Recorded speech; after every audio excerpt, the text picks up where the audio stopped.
Saudara, mengapa mendaki di Gunung Berapi Dukono begitu berbahaya?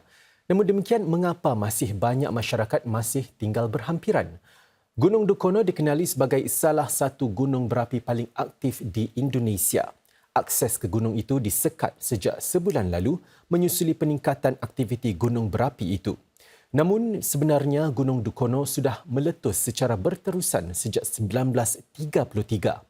Sejak bulan Mac ini sahaja, sekitar 200 letusan kecil direkodkan. Dalam letusan terkini, Gunung Dukono menyembur abu setinggi 10 km ke udara. Di sinilah bahayanya. Ia boleh menyebabkan masalah pernafasan, mengurangkan jarak penglihatan dan mengganggu penerbangan. Dalam jumlah yang banyak, ia boleh membawa maut. Antara yang dilepaskan letusan tersebut ialah gas toksik sulfur dioksida yang boleh menjejas paru-paru dan mata. Apabila bercampur dengan hujan, ia juga boleh menghasilkan hujan asid yang merosakkan prasarana dan tanaman. Pihak berkuasa kini mengenakan larangan mendaki dan menasihati orang ramai supaya berada sekurang-kurangnya 4 km dari kawah Gunung Dukono.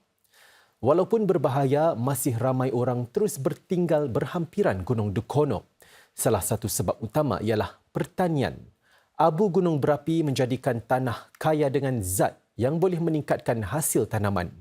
Bagi para penduduk kawasan terpencil Maluku Utara, yang mana pilihan ekonomi adalah terhad, pertanian kekal sebagai sumber pendapatan penting mereka.